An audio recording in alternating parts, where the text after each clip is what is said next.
बिस्मिल्लाहिर्रहमानिर्रहीम। बात हो रही थी कब्ज़ पर। कब्ज़ को उम्मुल अमराज क्यों कहा जाता है? बहुत सारी बीमारियां हैं या बीमारियों की अलामात हैं या पेशेंट की फीलिंग्स हैं जिनकी बुनियाद पर इस कब्ज़ को उम्मुल अमराज कहा जा रहा होता है। ये अलामात सर के बालों से लेकर पैर के नाखून तक हैं।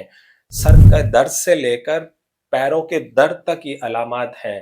अगर कोई शख्स कब्ज़ से मुतासिर है तो ऐन मुमकिन है कि उसको सर के दर्द से लेकर पैर का दर्द या इससे मुताल्लिक बीमारियों की अलामात जो हैं वो हो सकती हैं। मिसाल के तौर पर शदीद कब्ज़ से मुतासिरा शख्स ये आके कंप्लेन करता है कि उसे सर दर्द की शिकायत रहती है, चक्कर की शिकायत रहती है, डिप्रेशन का वो शिकार है या एंग्जाइटी उसे रहती है। ज़रूरी नहीं है ये अलामात उसकी सर से मुताल्लिक हों। ये अलामात का ताल्लुक गट ब्रेन एक्सिस के थ्रू आंतों से भी हो सकता है। यानी अगर कोई शख्स हफ्ते में 2 से 3 मरतबा वॉशरूम नहीं करता और इन अलामात का जिक्र करता है सर से मुताल्लिक, तो इसकी अलामात की जड़ कब्ज़ के अंदर छुपी हुई हो सकती है।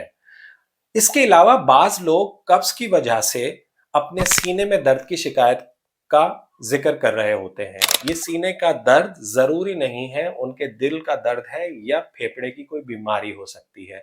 मैं इस बात से इनकारी नहीं हूँ कि ये सीने का दर्द दिल से मुताल्लिक नहीं हो सकता। बाज़ मरीज़ ऐसे हमारे पास आ रहे होते हैं जो शिद्दत से कमर दर्द का शिकार होते हैं और इसके लिए वो हर दफ़ा जो है वो अपने पेन किलर लेकर इस दर्द से नबरदाज़मा होने की कोशिश करते हैं। और इनमें तो बहुत ऐसे केसेस भी देखने में आए जिन्होंने सीटी स्कैन और एमआरआई करवाया और उनके कमर दर्द की कोई वजह सामने नहीं आई। जब ये देखा गया कि उनकी बाउल हैबिट्स क्या हैं, तो पता चला कि हफ्ते में कोई एक दफ़ा उनको जो है वो डेफिकेशन हो रही थी, यानी वो कब्ज़ का शिकार थे। इस शदीद कब्ज़ के शिकार होने की वजह से वो कमर दर्द की जो है वो कंप्लेन पेश कर रहे थे और उन्हें कुछ इस बात का अंदाज़ा भी नहीं था कि वो कब्ज़ का शिकार हैं। उनकी शिकायत सिर्फ़ और सिर्फ़ कमर दर्द हुआ करती थी। तो याद रखिए ये कब्ज़ जो है वो कमर दर्द का भी पेशख़ैमा हो सकता है।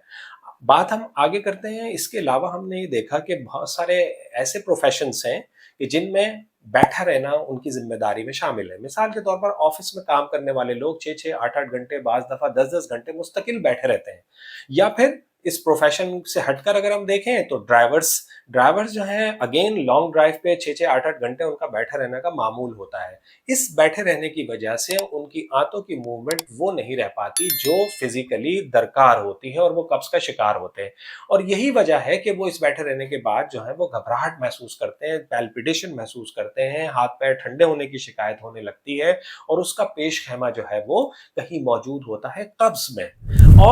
और बाज़ ऐसे जॉइंट पेन के पेशेंट्स हमारे पास आ रहे होते हैं जिनका पेशख़ैमा कहीं न कहीं उनकी आंतों का वरम होता है। हाँ जी, आंतों का वरम यानी इन्फेक्शन जिसकी वजह पेन के साथ-साथ उनके जॉइंट में इफ़ेक्ट होना देखने में आया है। तो ये है वो मुख्तलिफ अमराज़ जिसका ताल्लुक या कैफ़ियत जिनका ताल्लुक जो है वो कब्ज़ से जुड़ा हुआ है। यानी सर के दर्द से लेकर जिस्म के दर्द तक और जिस्म के कई हिस्सों के मुख्तलिफ अलामात जो है वो कब्ज़ के मुख्तलिफ पेशख़ैमा हो सकती हैं। यही वजह है कि कब्ज़ को उम्मुल अमराज़ कहा गया है। उम्मीद है कि हमारी इन बातों का आप बहुत अच्छा नतीजा अख़ज़ कर रहे होंगे। अगर आप चाहते हैं कि इस किस्म की मज़ीद मालूमाती वीडियो आपको बर वक़्त मिलती रहें, तो आपको चाहिए कि आप हमारे चैनल को सब्सक्राइब करें, वीडियो को लाइक करें और शेयर करें ताकि ज़्यादा से ज़्यादा लोग जो हैं वो इससे मुस्तफ़ीद होते रहें। मिलते हैं अगली वीडियो में, जुड़े रहिए हमारे साथ। शुक्रिया।